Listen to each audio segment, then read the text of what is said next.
So yeah, like before going to the layer, let's like talk about like how to add text. It's very simple. Just click on this and then click on your Canva and then you type. Like let's say type figure. Let's type figure.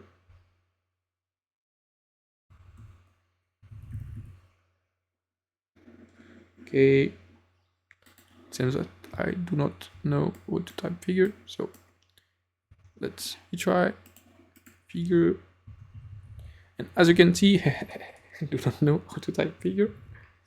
And the stroke and the color of the text is the same as the last object that we did. So for fixing this, what we need to do is, as I mentioned at the beginning, to change the stroke and the fill color, what we do is we click on the object, click on the color, so it's black. But as you can see, the text is quite like the font is quite big because there is the stroke. And to make sure that there is no stroke, what we do is just click on none and it will delete the stroke. Okay, so now it's deleting. It's deleting the color fill. So if we want to do the same thing but with the stroke, what we do is we type shift. So first let's fill back the text. We click on shift and click on none and just make the stroke disappear. Okay, and basically what you can do with this is you can change the text like you will usually do like in the text editor with like this toolbar. So you can align, you can change the font, you can change the size of the font, you can change the font. So yeah, pretty simple, pretty straightforward. If you are used to work with like text editor, this part should be quite easy. Okay. Also, some nice tool to know is if you want, for example, let's say you want to duplicate an object. So let's say, yeah, for this example, yeah, this one is not like the best, but yeah, I would just demonstrate with something easier. So drawing like a little square, nice one. It's a bit rounded. Let's make it this. We'll change it, and yeah, get squared. Perfect. Change the color, make it like, yeah, and make it like stroke. Perfect. So now let's delete this one. And this cool button here allows us to basically spray multiple times the same object. So for example, if I want to have like, if I don't want to copy this like 10 times or 20 times, what I can do is I can just basically click on the object. So let's reduce the size, click on spray, and as you can see, when I click, it's creating a lot of square shape. Can basically also do the same, but with a lot quicker with space. And if I click space, it will basically create a lot of. So if I maintain space, so click on object, go to spray, you maintain space, and you click, and then just left click, and it will create a lot of objects. Okay. It's useful when you want to create like the small object multiple times. Okay, so let's just delete this.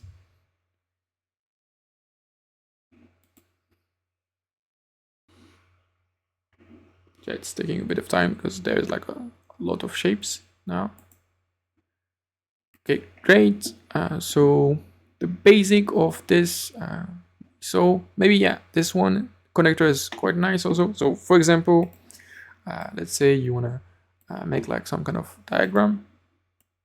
So let's duplicate this. Same here. Let's also duplicate those two. And for some reason you want to have like some kind of like, yeah, this diagram. Perfect. Okay. Yeah, let's say you want to have like diagram like this. And there's two ways to like make like arrows and shapes to connect. There's like the pen, when you can just like end to the object and to if, for example, you need to have like this selected. Didn't mention, but you need to have snapping selected. And when you go around the object, a small thing will appear with like a little option and a little label telling you that you are on the middle, on the side, on the middle point, and so on. And it will basically help you to stick with like the correct center of the object. Okay, and when you see the little cross, click on it, and you can basically have this little path. And you can basically do the same for everyone. Have like some little path here, little path here, and as you can see, you can basically do it for every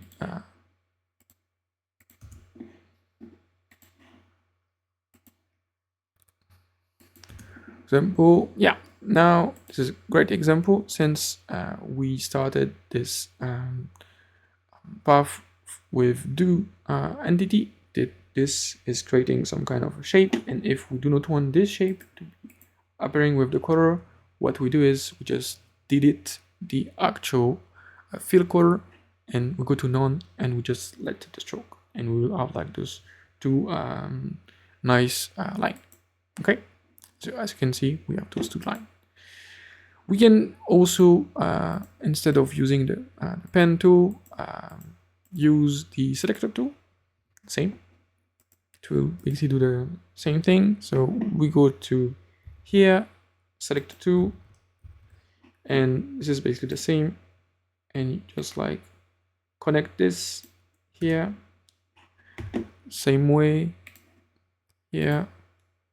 You can connect like everyone you want, where the actual thing is giving you like an option to connect.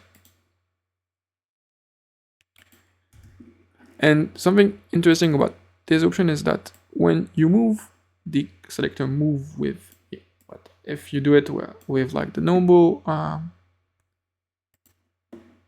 Bezier pen, now if I move this small rectangle, this selector will this nice path will not follow. Okay. So for making diagram, I really advise you like to work with like a connector tool, okay? Because like it's following the path everywhere it's going, okay? So this is great. And what we also need, that is very important. Yeah, what you can also do, didn't mention it, but you need to do is you can basically import figures. So for example, like let's say I want to copy this and I want to paste it. As you can see, you can basically copy and paste figures and have it like inside your Canva. You can obviously import, so you can import if you have like the name of your file, you can basically import, and this will basically do the same thing. Okay, so we can import images, we can import PDF, we can import SVG inside our Canva, same. So now let's head to we did the left side. Now we need to do the right side, and this is the we started just a little bit, but now I'll give you more details. Usually when you're working with like a big figure, what is nice to do is to make sure that you organize your let's say your canvas. So for example, this, as you can do in a lot of other software, you can group figures and elements. So to group, it's Control G. So this will be grouped, and then it can be placed into a layer. So let's create different layers. And this first layer, let's call it auto-encoder. So,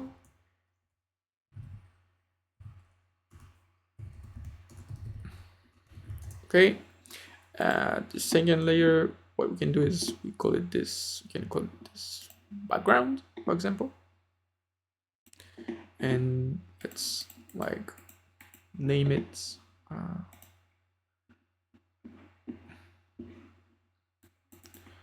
background. Great. And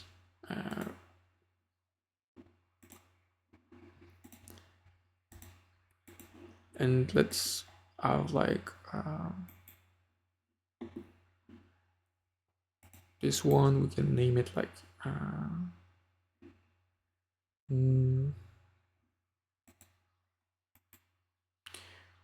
for now, yeah. So let's make it like some kind of title here.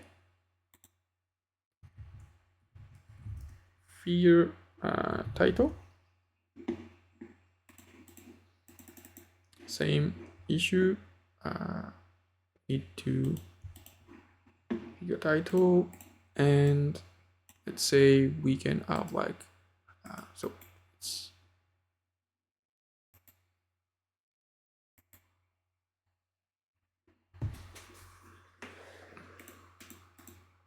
can rename it like figure.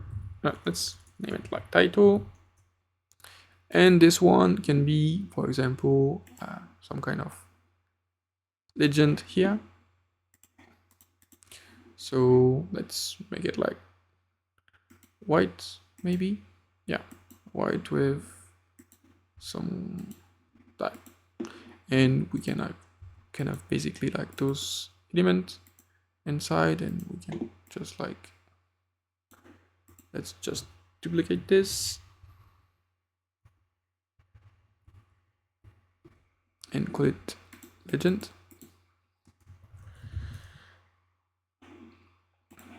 And let's make sure that,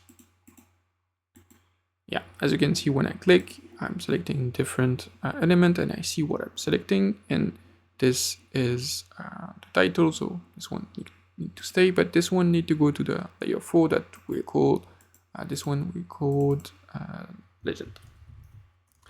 Okay. So just drop this here, and as you can see, we have like a well-structured figures. And for example, if most of the time when you work with figures, you will see that you start to have like a lot of elements. So it's very nice to have this kind of structure. And it's also nice to, like, for example, focus on specific like zone. So for example, I can by just clicking on this like icon to view and to delete, I can basically like just delete everything and make sure that I'm just focusing on this. Same for the title. Okay. Drop. Same for the autoencoder, and same for the background. Okay. So this is very important when you are working with big figure to have like this kind of organization within your Canva. Okay. So now let's forget about this. And the most second thing that is very important is how to draw arrows. So to draw arrows, what we need is small pen on the connector tool, and what you need to do is you need to go to the left panel, the right panel, as I mentioned here. This is the right panel, and you need to go to this fill and stroke. Okay. When you go to fill and stroke, there will be the same menu for filling and filling the object and the stroke color, and you need to go to the stroke style. And when you go to stroke style, you can choose the actual format and width of the actual line. So for example, if I want to make this with dashes, I can. If I want to make this like bigger, I can also. As you can see, this make the line way bigger. And if I want to have like marker, can be rounded, can be like with a little triangle to make an arrow. It depends. Okay. So let's make it like, for example, this nice arrow that is kind of like and written. And for example, there is like the middle one, the left one, and the right one. So the marker that is on the left will be this way. Okay, as you can see, adding a marker at the left, at the beginning left of the line, at the end right, and if I do in the middle, what will happen? In my case, since I do not have like another point here, another node, it's doing nothing. But if I had like a node here, it will have done something. Okay. So yeah, that's it for the arrow. You can basically like like the minimal thing that you need to know here. What is important to know is when you click on those, it's just like the form of the joint. So let me give you like a more detailed explanation. So let's use the size of this. Same for this.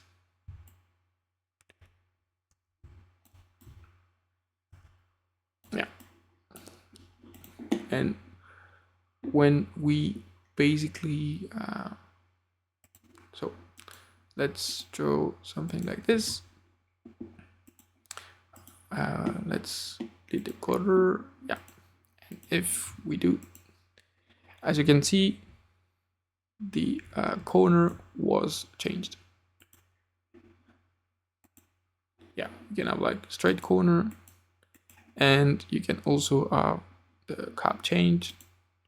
As you can see, it's rounded, and yeah, it's like plain. Okay, those are like small details that you can do, but yeah, as you can see, this is you like change the way the lines and the end lines look. Okay. The other thing that is also important is alignment. So it's very important when you want to make sure that your figures and element inside your canvas are aligned. So let's go back to our square. Let's draw like nice square. As I mentioned earlier, when you draw something, it will basically take the last. So what we need to do is just need to change this, and yeah, yeah, that's good. That's good. And let's like copy some of them, okay, to illustrate the alignment. Okay, and let's maybe reduce the size. Yeah. So to go to alignment, what you need to do is you need to go here, align and distribute, the menu, and there is like multiple things with the alignment. Okay. Most of the time you want to align with the last selected object. But if you want to align in the referential of the page, just click on the page. Okay. But most of the time you want to align with the last selected or the first selected. Okay. So in our case, what we can do is we can align those elements, we can center those elements, we can center vertically, we can have like align to the right edge, and so forth and so on. Okay, so for example, if I want to make this like align in a straight line, what I do is I go here and this will align in a straight line. Okay, if I want to do the same, align this vertically, it will align this vertically. Okay. If I want all of those figure to be like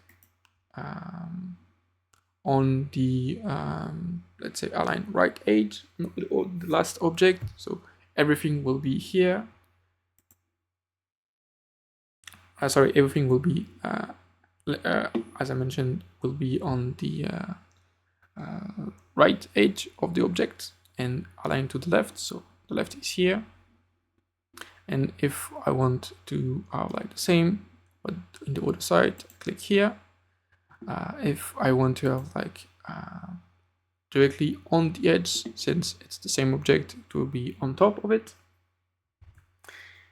And what you need to also understand is, for example, if I want to have like those element aligned and I want to distribute this like equally, what I do is click here, and this will basically distribute all the different cycle element.